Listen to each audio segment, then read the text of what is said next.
గంగాధర్ గారు, జగన్మోహన్ రెడ్డి గారు ఎప్పుడు మీటింగ్ పెట్టినా ఈ రామోజీరావు గారి ఈటీవీ చూడొద్దని, ఏబిఎన్ చూడొద్దని చెప్పడం, అదే విధంగా ఆయన్ని టార్గెట్ చేస్తూ సాక్షిలో కొన్ని ఆర్టికల్స్ కూడా రాయడం, ఆయన ఫోటోలు వేసి, ఇదంతా ఎందుకు చేస్తారంటారు ఆయన?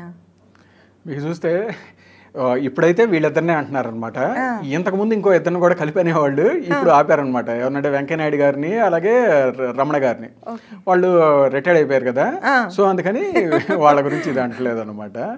ఏంటంటే రామోజీరావు గారి కమ్మ, రాధాకృష్ణ కమ్మ, వెంకయ్యనాయుడు కమ్మ, రమణ గారి కమ్మ అని అనేసి ఇలా మాట్లాడుతుంటారు.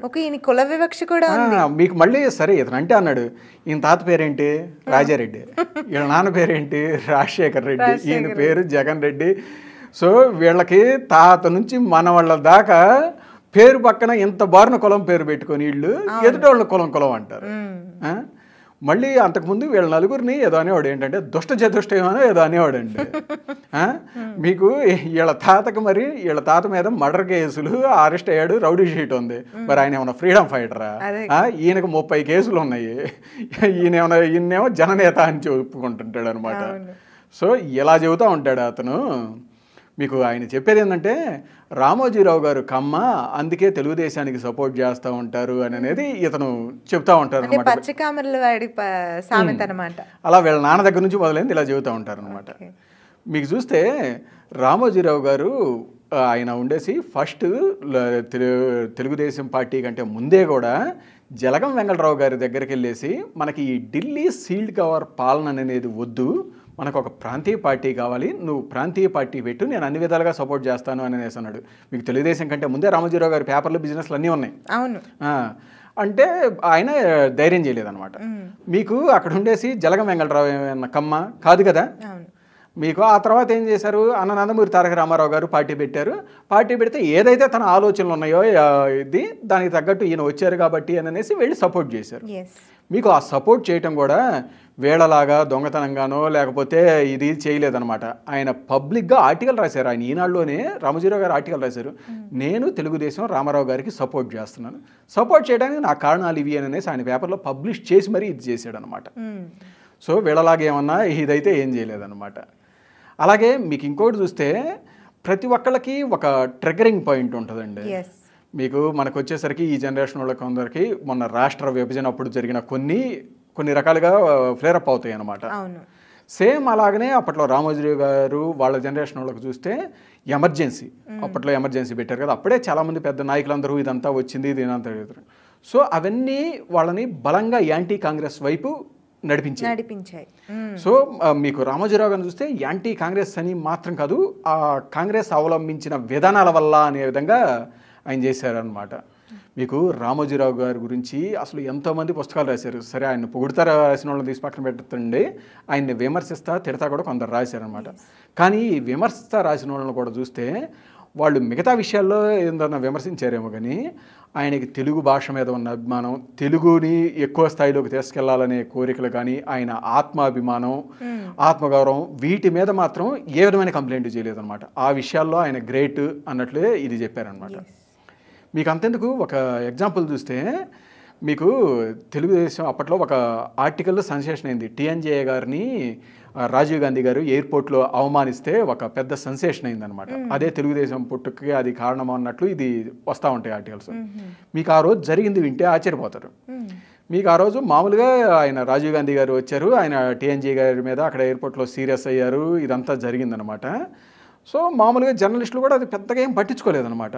మామూలుగా వచ్చి న్యూస్ ఐటమ్ ఇవన్నీ వేస్తున్నారు ఇక్కడ. మామూలుగా వేస్తుంటే ఈయన రామోజీరావు గారు అక్కడ తీసిన ఫోటోలన్నీ చూశాడు అనమాట.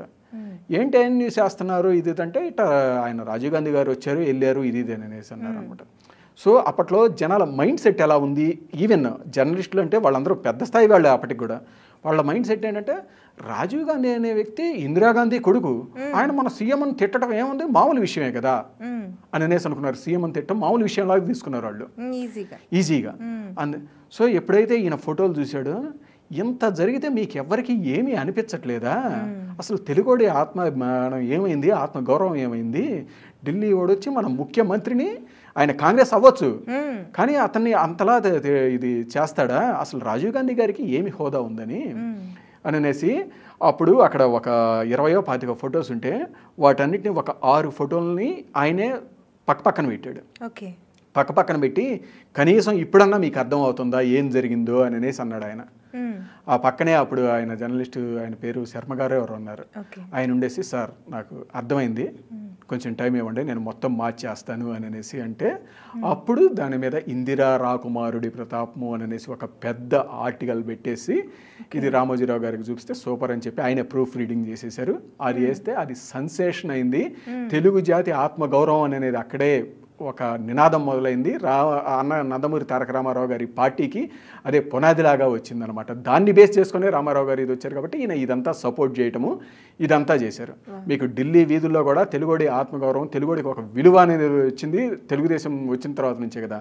దానికి నాంది అనేది ఇక్కడ పడింది అనమాట. అలాగే అభిమానం అప్పటి నుంచి ఆయనకి ఏంటంటే తన ప్రాంతం, తన వాళ్ళని చులకనగా చూడకూడదు అనేసి. మీకు మళ్ళీ చూస్తే ఇక్కడ ఆయన మళ్ళీ నా రాష్ట్రం, నా ప్రాంతం వాళ్ళు అనే సంకుచిత భావం కూడా ఉండదు. మీకు ఇంకొక ఎగ్జాంపుల్ చెప్పాలి అని అనేసి అంటే కులదీప్ నాయర్ గారు అని అనేసి చాలా పెద్ద జర్నలిస్ట్, ఆయన చనిపోయారులేండి నేషనల్ వైజ్. ఆయన ఇందిరాగాంధీ గారికి చాలా సన్నిహితుడు.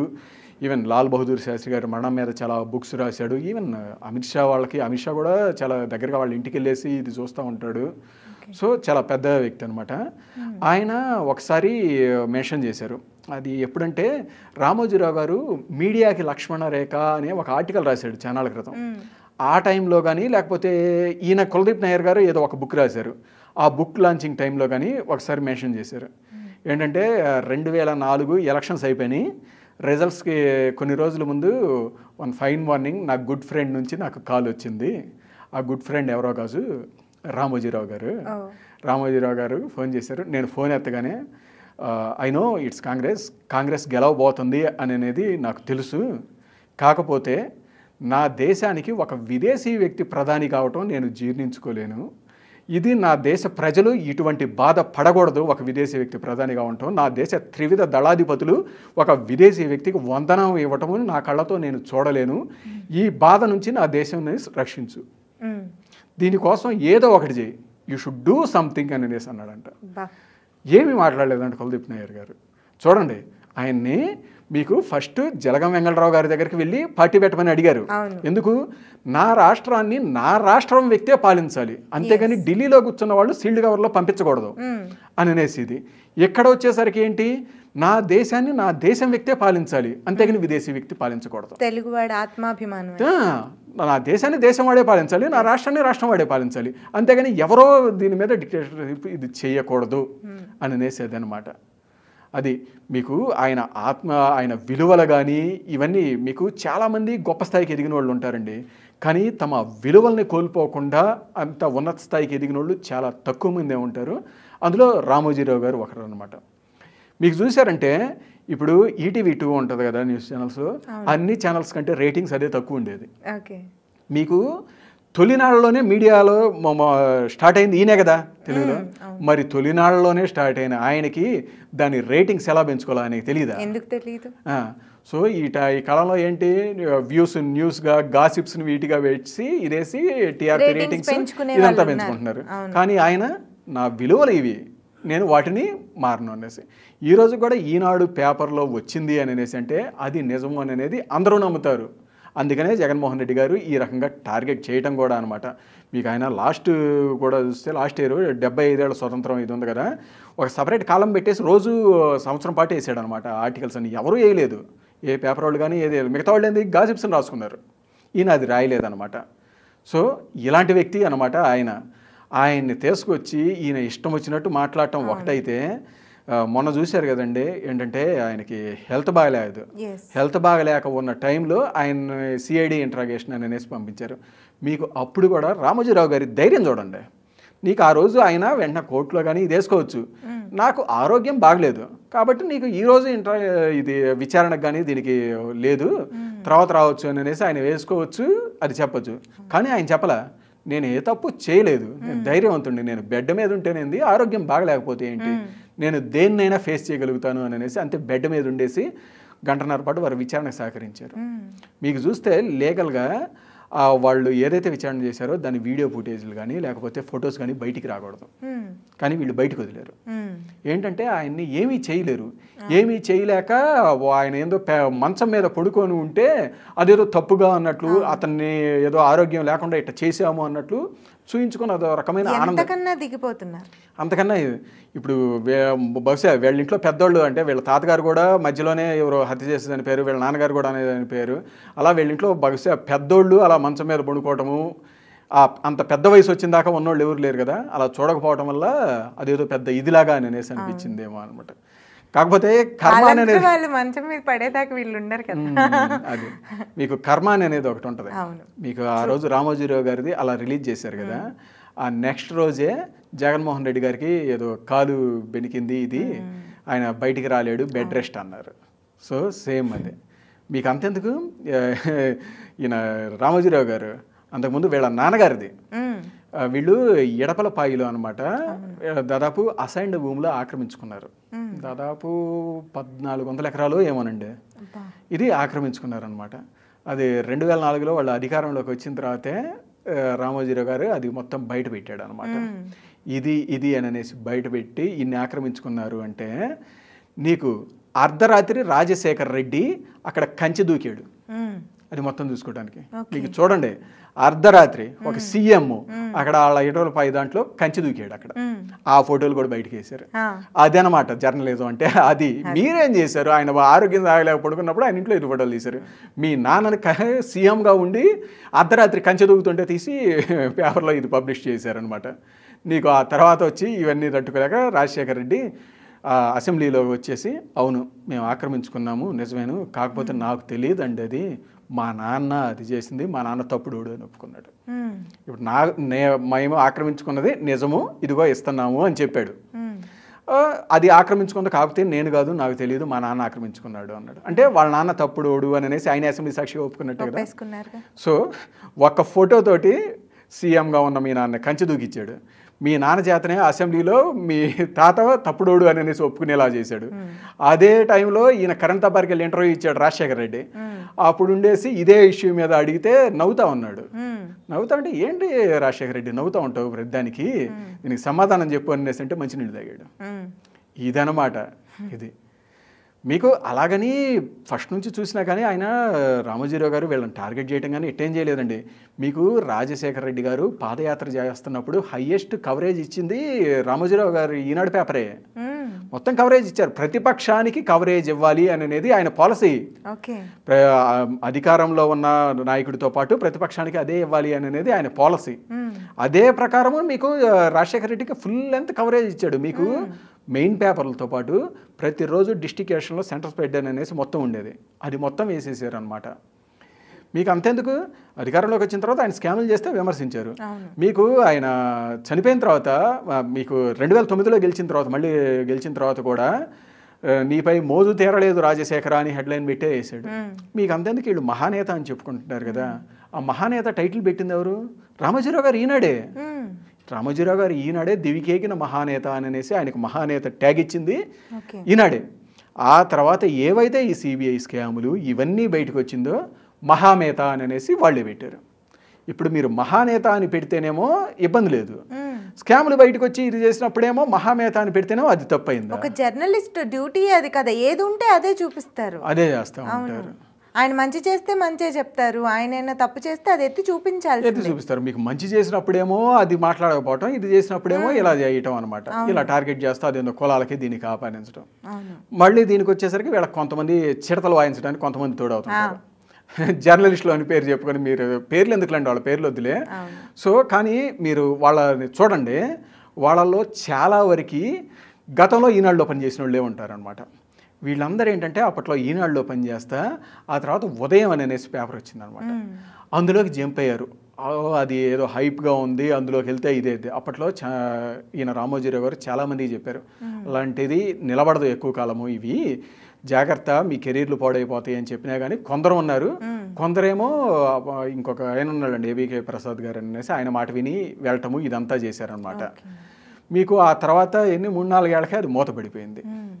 సో వాళ్ళందరూ ఆ తర్వాత ఇబ్బందులు పడ్డారు.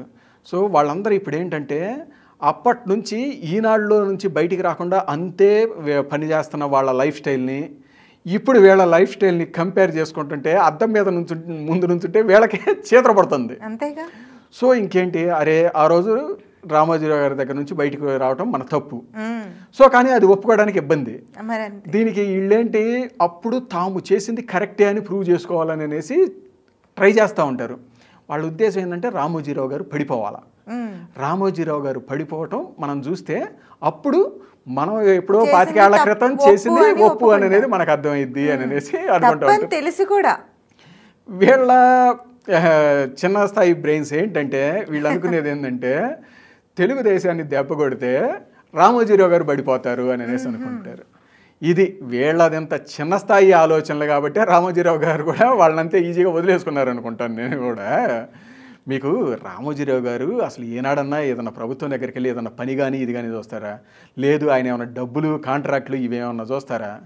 మీకు చూడండి, మీకు చాలామంది, మీకు రామలింగరాజు గారు కానీ లేకపోతే మిగతా చాలా పెద్ద నేతలు, పెద్ద బిజినెస్ మ్యాన్స్ అందరూ, నిమ్మగడ్డ ప్రసాద్ కానీ అందరూ కూడా రియల్ ఎస్టేట్లోకి ఎంటర్ అయ్యారు అప్పట్లో. మీకు రియల్ ఎస్టేట్లో ఏంటంటే డబ్బు ఉంటుంది, కానీ రామోజీరావు గారు ఏనాడు ఎంటర్ అవ్వాలి. ఎందుకంటే దాంట్లోకి ఎంటర్ అయితే డబ్బు ఉంటుంది, కానీ ఏదో ఒకరోజు ప్రభుత్వంతో ఒక అవసరం పట్టం కానీ లేకపోతే ప్రభుత్వం మనల్ని ఇబ్బంది పెట్టడానికి కానీ మనం ఏదైనా ఒక పెద్ద వెంచర్ వేస్తే ఆ పక్కన ఏదైనా కొత్తగా తీసుకొచ్చి రూల్స్ తీసుకొచ్చారు అనుకో, అప్పుడు మనం వాళ్ళకి బెండ్ అవటం కానీ ఇది చేయాలి. సో అలాంటి అవకాశం మనం ఎందుకు ఇవ్వాలి అసలు ముందు అనేసి, మనకు మనీ కాదు ముఖ్యం, మనకు విలువలు ముఖ్యం అన్నట్టు ఇలా ఉండేసి ఆయనకేంటంటే చాలా గొప్పగా బతకాలి అని అనేది ఆయన కోరిక. గొప్పగా ఉండాలి, గొప్పగా కనపడాలి అని అనేసి అనుకుంటారు తప్పిస్తే, అంతేగాని ఇలా డబ్బు కోసం చూడరు. అంతెందుకండి, ఆయన పదవులు కావాలి అని అనేసి అంటే గల్లీ నుంచి ఢిల్లీ దాకా ఏ పదవైనా నడుచుకుంటా వస్తుంది ఆయన దగ్గరికి. కానీ ఏనాడన్నా మీకెందుకు, అనిల్ అంబానీ గారు వీళ్ళు ఉన్నారు కదా, అంబానీ లాంటి వాళ్ళే వాళ్ళ పదవీకాంక్షను అణుచుకోలేకపోయారు. రాజ్యసభ తీసుకున్నాడు కదా అనిల్ అంబానీ. మీకు ఈయన ముఖేష్ అంబానీ గారు మొన్న రాజ్యసభ కోసం డైరెక్ట్గా జగన్మోహన్ రెడ్డి ఇంటికి కూడా వచ్చారనమాట. సో అంబానీ లాంటి వాళ్ళే తమ పదవీకాంక్షను అణుచుకోలేకపోయారు. కానీ రామోజీరావు గారు ఏనాడు పదవీకాంక్ష అని అనేసి ఒకళ్ళ ముందు ఇది నుంచోవటం కానీ, లేదు చిటికేస్తే పదవులు వచ్చినా కానీ దాన్ని యాక్సెప్ట్ చేయటం కానీ ఏనాడు చేయలేదు. అటు డబ్బు విషయంలో కానీ ఏనాడు చేయలే. తాను తొలి నుండి నా విలువలు ఇవి, దీనికోసం నేను నిలబడి ఉండాలి అనేసి అనుకున్నాడు. అదే విలువలతోటి ఆయన కొనసాగుతూ ఉన్నాడు. మనకి చరిత్రలో చూస్తే ఇటువంటి వాళ్ళు చాలా అరుదుగా దొరుకుతుంటారు. మనకి గొప్ప వ్యక్తులు, ఉన్నత స్థాయి వ్యక్తులు చాలామంది ఉంటారు, కానీ స్టాండర్డ్గా అంతే విలువలతోటి ఇలా తమ జర్నీని కంటిన్యూ చేసిన వాళ్ళు చాలా తక్కువ మంది ఉంటారు. చాలా ఇన్స్పైరింగ్ పర్సనాలిటీస్ వీళ్ళందరూ. ఏంటంటే ఇటువంటి ఇన్స్పైరింగ్ పర్సనాలిటీస్ మీద కులమనో ఇదనో ఇది వేసేసి వీళ్ళని తక్కువ చేయడానికి చూస్తూ ఉంటారు. మీకు ఇటువంటి వాళ్ళని ఇన్స్పిరేషన్గా తీసుకుంటే మిగతా యూత్ కానీ వీళ్ళంతా అందరూ ఉన్నత స్థాయికి ఎదుగుతారు, సమాజం కూడా ఒక మంచి డైరెక్షన్లో వెళ్తూ ఉంటుంది. అలా వెళ్లకుండా వీళ్ళు ఇలాంటివి ఇది చేస్తూ ఉంటారు. ఇటువంటి వాళ్ళ మీద కూడా బురద చల్లుతుంటే ఇంకా ఇది. ఇక నెక్స్ట్ ఏబిఎన్ రాధాకృష్ణ గారు అనుకోండి, ఆయన ఓపెన్గా చెబుతానే ఉంటాడు. ఆయన ఎప్పుడు ఏంటి, నాది జగన్మోహన్ రెడ్డిది ఉత్తరాంధ్రక్షణం, అతనితోటి నాకు పడదబ్బా, మీరు అవన్నీ వదిలేసేయండి, నేను ఎఫెన్స్గా వెళ్తాను, నాది ఇంతే ఆయన ఎప్పుడో చెప్పాడు. మీకు అప్పుడు కాదు అసలు. మీకు చూస్తే ఆయన పేపర్ పెట్టిన తర్వాత కూడా ఆయన ప్రతి గవర్నమెంట్ తోటి సున్నం పెట్టుకుంటానే ఉంటాం కదా. అన్నాళ్ళు ఆ కేసీఆర్ తోటి సున్నం పెట్టుకుంటాను, జగన్ తోటి సున్నం. అప్పట్లో 10 ఏళ్ళు రాజశేఖర రెడ్డి, కిరణ్ కుమార్ రెడ్డి వాళ్ళతోటి సున్నం పెట్టుకుంటానే ఉంటాడు. అటు కేంద్రంతో అన్న కరెక్ట్గా ఉంటాడు అంటే వాళ్ళతోటి కూడా సున్నం పెట్టుకుంటానే ఉంటాడు. నిజం నిర్భయంగా మాట్లాడే వాళ్ళకి ఎప్పుడు ఇది నిజం, నేను ఇదే పెడతానే ఉంటాను అనేసి. మరి అతని ధైర్యం ఏందో అర్థం కాదు. బహుశా అతను ఏంటంటే ఒకవేళ వీళ్ళు వచ్చి నన్ను ఏం చేయలేరు, ఒకవేళ చేసినా కానీ నన్ను జీరో చేసినా కానీ నాదేమైంది, మళ్ళీ జీరో నుంచి మళ్ళీ వస్తాను, మళ్ళీ వెళ్ళి పొలం పని చేసుకుంటాను అని మొండి ధైర్యమో లేకపోతే ఏదో కానీ ఒక టైప్ ఆఫ్ డిఫరెంట్ క్యారెక్టరు. అసలు ఎవరిని లెక్క చేయకపోవటము, అంతే ఎఫెన్స్కి వెళ్ళిపోతుంటాడు. మీకు ఆయన తెలుగుదేశం మీద కూడా ఎన్ని ఆర్టికల్స్ రాశాడండి వ్యతిరేకంగా. మీకు తెలుగుదేశం హయాంలో కూడా చూస్తే కాల్ మనీ అని అనేసి అవన్నీ పెద్ద హెడ్లైన్స్ పెట్టి ఇది చేసింది ఆయనే. మీకు చింతమనేని వనజాక్షిత్ కూడా హైలైట్ చేస్తా ఇదంతా చేసింది కూడా ఆయనే. మీకు ఆయన తెలుగుదేశాన్ని విమర్శిస్తా రాసినవి బోల్డ్ ఎన్ని ఉంటాయి అన్నమాట. మీకు జగన్మోహన్ రెడ్డి గారు ఉన్నారు, ఈయన సాక్షి ఉంది. ఈయన సాక్షిలో మీరు అబ్జర్వ్ చేశారో లేదో, ఇన్నేళ్లలో ఒక్కరోజు కూడా జగన్మోహన్ రెడ్డి మీద కార్టూన్ ఇలా, అంటే ఆయన్ని కార్టూన్గా క్రియేట్ చేసేసి వేయటం ఇంతవరకు ఇలా. అంతటి పిరిగి వ్యక్తులు అనమాట. అది అక్కడ ఉన్న జర్నలిస్టులకు ఉన్న ఫ్రీడమ్ ఇది. ఆ కార్టూనిస్ట్కి ఇంకేం చేయగలుగుతాడు, వాళ్ళకి ఎవరికైనా ఫ్రీడమ్ ఇది కావాలి, ఇది లేకుండా ఇతను బొమ్మ వేయకూడదు అని అనేసి అంటే అదేం చేయలేదు. మీకు చూస్తే అంతకుముందు ఇది 2009లో గెలిచారు కదా, గెలిచినప్పుడు కూడా ఈయన జగన్మోహన్ రెడ్డి గారు సాక్షిలో ఒక పెద్ద ఆర్టికల్ రాశాడు అనమాట. బహుశా ఆయన రాశాడో లేకపోతే సజ్జల రామకృష్ణారెడ్డి గారు రాస్తే జగన్మోహన్ రెడ్డి గారు సంతకం పెట్టారో మనకు తెలియదు కానీ, బట్ సీఎం తర్వాత సీఎం అంతటి స్థాయిలో ఉన్నాయి. సో మరి 2009లో అయితే ఎలక్షన్ రిజల్ట్ వచ్చిన తర్వాత రోజే రాశాడు అనమాట, మీడియాని అందరినీ బెదిరిస్తా. కాకపోతే అక్కడ కింద సంతకం మాత్రం వైఎస్ జగన్మోహన్ రెడ్డి గారిదే ఉందన్నమాట. ఆ తర్వాత రోజే ఈయన ఏవిఎన్ రాధాకృష్ణ, అప్పుడు రాజశేఖర రెడ్డి ఫుల్ ఫామ్లో ఉన్నాడు కదా, మీకు సెంట్రల్లో కాంగ్రెస్, మళ్ళీ రెండోసారి ఈయన గెలిచాడు, ఇది ఫుల్ ఫామ్లో ఉన్నాడు కదా. ఆ రెండో రోజే తక్కువ అంతే రిప్లై ఇచ్చాడు జగన్ రెడ్డి, నువ్వు మీ అయ్యా మీ కేంద్ర అధికారం నన్ను వెంట్రుకు కూడా బేకలేవు, నేను ఇంతే ఉంటా, నువ్వు మళ్ళీ ఇంకో 5 ఏళ్ళు అధికారంలో ఉంటావు కదా, నీకు చేతనైంది చేసుకో, ఇదే నా సవాల్ అని అనేసి. చూడండి, ఓపెన్ ఛాలెంజ్. అది జరిగింది కేవలం రిజల్ట్స్ వచ్చిన తర్వాత రోజే జగన్మోహన్ రెడ్డి ఆర్టికల్ రాశారు, ఆ తర్వాత రోజే ఈయన రిప్లై ఇచ్చాడు అనమాట. నీకు అంత దాంట్లో కూడా అంతే అఫెన్స్గా అటు కేంద్రానికి ఇది. సో అతని అతని స్టైల్ అది. ఇప్పుడు ఆయన ఏదన్నా తప్పులు రాశాడను, ఆయన చూడొద్దు అంటున్నావు, ఆయన ఏదో తప్పులు రాసి ఉంటే ఈయన చాలా జీవోలు తెచ్చాడు కదా మీడియాని కంట్రోల్ చేయడానికి కూడా, మరి కేసులు పెట్టుకోమనండి. ఇంతవరకు ఆయన జోలికి కూడా వెళ్ళలేకపోయారు కదా. మీకు ఇంకోటి చెప్పాలంటే, విజయసాయి రెడ్డి గారు ఎప్పుడు ఈయన్ని రాధాకృష్ణ గారిని చాలా విమర్శిస్తా ఇదంతా చేస్తూ ఉండేవాడు అనమాట. ఒకరోజు ఈయన ఓపెన్ హార్ట్లో చెప్పారు ఏంటంటే, విజయసాయి రెడ్డి గారు నా మీద ఏదేదో చెబుతున్నారు, నాకు కూడా విజయసాయి రెడ్డి గారి మీద చాలా కళలు వస్తున్నాయి, ఆ కళలన్నిటినీ నేను కూడా చెప్పదలుచుకుంటాను తర్వాత వారంలో నుంచి అని అనేసి అన్నాడు. ఆ రోజు నుంచి, అది 2022లో అనుకుంటానండి, నాకు ఎగ్జాక్ట్ గుర్తులేదు, ఆ 2 ఏళ్లలో మీరు చూడండి విజయసాయి రెడ్డి ఒక్కరోజు కూడా ఏవిఎన్ రాధాకృష్ణ గారి మీద ఒక ట్వీట్ కానీ ఒక మాట కానీ మాట్లాడాల. ఆ రోజు నుంచి మాట్లాడాల. అంతకుముందు రోజు రాధాకృష్ణ గారి పేరు లేకుండా లేదండి, ఆయన ఇష్టం వచ్చినట్టు ఇది మాట్లాడతా ఇలా అనమాట. ఆయన అసలు ఎఫెన్స్గా అలానే వెళ్ళాడు అనమాట. ఇది మొత్తంగా ఈయన ఏంటంటే, ఈయన టార్గెట్ ఇలా ఒక పెద్ద స్థాయిలో ఉన్నవాళ్ళు, కొంత ఇన్స్పైరింగ్ పీపుల్ని వాళ్ళ మీద ఏదో ఒక మర్చేసి వాళ్ళని కొంచెం తక్కువ చేస్తా చూపించడం, మర్డర్ కేసులు, ఈ అవినీతి కేసులు ఉన్న వీళ్ళనేమో జననేతలు మహానేతలు అనేసి ప్రొజెక్ట్ చేసుకుంటూ ఉంటాం. మళ్ళీ చివరికి వచ్చేసరికి ఎవరు మాత్రం తినరు, ఎవరు మాత్రం ఇది కాదు అని అనేసి మళ్ళీ అందరినీ జనరలైజ్ చేసి ఒకేలాగా ఇది చేయటం, ఇవన్నీ చేయటం కోసం ఇలా చేస్తూ ఉంటాడు. అంతకుమించి జనాలు నిజాలు తెలుసు అనమాట, నిజమే రేపు తెలుసు. రామోజీరావు గారి గురించి మాకు కొంతవరకు అవగాహన ఉంది, మీరు పూర్తి అవగాహన కల్పించి చాలా విలువైన విషయాలు వివరంగా వివరించారు. Thank you Gangadhar. Thank you అండి.